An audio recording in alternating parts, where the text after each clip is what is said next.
Hey everybody, it's Derek with The Ultimate Hang, and today I've got another hammock I want to show you, and this one is from Panther Creek. It's a unique kind of a hammock. It's a little bit of a hybrid model. So let's go in and let me show you the details, and I'm going to tell you about some of my experience with this. We'll go, again, cover pros and cons and some of my tips for the Panther Creek backpacking hammock.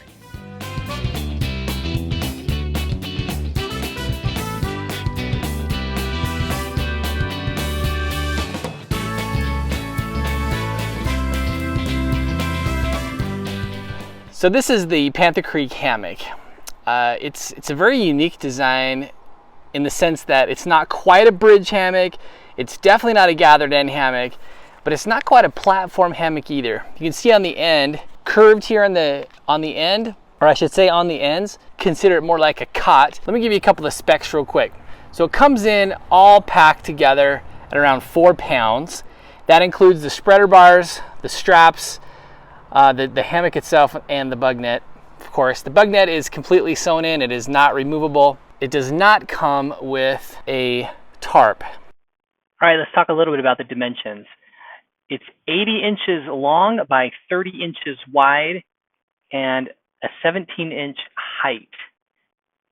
The strap that it comes with is a 15-foot strap, and it also includes this elastic shock cord and this really kind of unique shock cord connection, so you can adjust it. All right, so a couple of really interesting features. You can see also on the sides there are these daisy chain loops. There's 4 sets of them on the sides. Inside the hammock, there's not really a ton of storage, but there's kind of like a peak bag, you might call it. You know, put in a book, iPad, device. Up on the ridge line, there's a couple of loops to hang gear. And there's also the storage pockets on the end. There's no real header foot in, of course, you can do whatever. It does not come with the sleeping pad, but it is designed for, you can of course use any sleeping pad or an underquilt to make it work. The other really cool thing about this hammock is that you can set it up as both a hammock in this style or on the ground as a tent. I love that it's a modular hammock. Of course, you got hammock mode. It can be put on the ground. If you detach the bug netting, you can actually flip this over and use it like an open air hammock. So there's some variability there as well. It actually does a pretty good job as a quick setup. It's really got bomb-proof construction.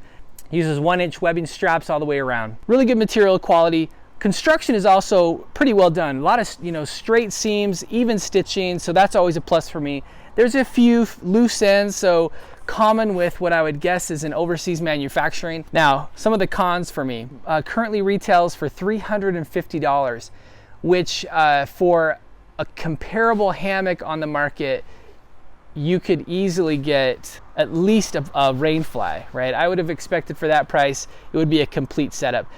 Because if this hammock, setting it up as a modular design and it's advertised as a backpacking hammock, you've got to include something to protect yourself from the elements, especially rain. The first time that I tried this hammock, I didn't use a pad, I just used an underquilt, and I actually felt shoulder squeeze. You get this a little bit with this hammock. I will say, when I put the pad in here, that changed the story. I didn't feel any of the shoulder squeeze, and it slept really good. So that's actually one of my tips for this particular hammock, is use a pad. A pad actually makes this hammock so much more comfortable, and I loved it. With an inflatable pad, you also can easily go to the ground, which again is part of that modular setup. There's not a lot of headroom. In fact, I would say there's no headroom, especially when you're on the ground. It's much more like a bivvy. The other thing that I wasn't too impressed with, and I'm gonna show you this in kind of detail. The way that they've designed this strap setup is that you're supposed to loop it around a tree, kind of find the middle, I should say, when they have the strap, find the middle, loop that around the tree, and then you've got 2 ends that then connect to the cinch buckles. And when I first set this up, against this tree, it was fine. This tree is like probably the minimum diameter of a tree that I would consider safe to hang on. It's still pretty small, and I had I had enough strap that it worked pretty well. But on the opposite side, this other tree was just far enough away and the trunk was wide enough that I could not use the strap. I actually had to go get a second strap. So, and this setup is actually at the, these two trees are 18 feet across, which is the upper limit of the recommended hang. But I'll tell you, at this distance, if you got any mature trees that are thicker than what I've got, you're definitely not gonna be able to hang with the strap sizes. So I actually found that using 2 straps of moderate length, to me, I thought worked even better, because what I did is connected them. This is my other tip for this hammock, is I've got the end loops connected to a carabiner, and then it actually makes setup really easy because I don't have to re-thread these cinch buckles. I can leave these attached, and all I have to do is clip this around a tree and then adjust. So that actually worked really well for me. And I think the other thing that's kind of a con is it's heavy. I mean, let's be honest, it's 4 pounds. 4 pounds for a solo shelter is heavy. Again, I think that there's a lot of positives about where this hammock is going. I would love to see if they would include a rain fly. I would love to see maybe a lighter weight version. So let me tell you about my night's sleep. I'm getting ready to go sleep in this tonight. Just for reference, it is about 97 degrees Fahrenheit, or about 31 degrees Celsius. So it's a bit warm. It's a perfect night for a hammock because with all that convective cooling, imagine sleeping in a tent. Ooh, awful.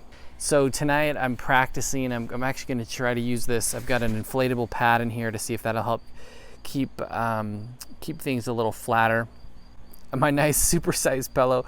And what's interesting, usually I do not sleep with a pillow. I just want to make that clear. But in this hammock, because it is designed as a very flat lay, right, head to foot flat, I need something to kind of keep my head elevated. And well, you've also can see here, I've actually hung this a little different so that the foot end is a little bit higher.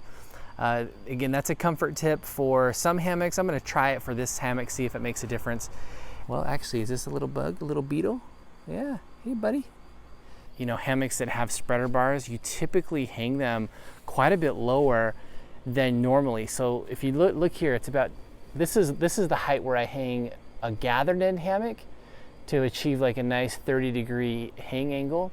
That's not true with these hammocks. You actually have to hang them quite a bit lower because that spreader bar raises up that hammock quite a bit. And you can see here, this is actually even a little bit higher than probably most people would prefer because it's not necessarily at sit height. So it is a little bit different to set up in that regard. But tonight we're gonna try the hot sauna treatment. See you in the morning. So definitely gets a positive review for comfort when used with the pad. And yeah, I had a great sleep. So thanks Panther Creek for letting me review the hammock, and check it out at panthercreekhammock.com. Be sure to subscribe, you guys. Thanks so much for watching. This is Derek with the Ultimate Hammock.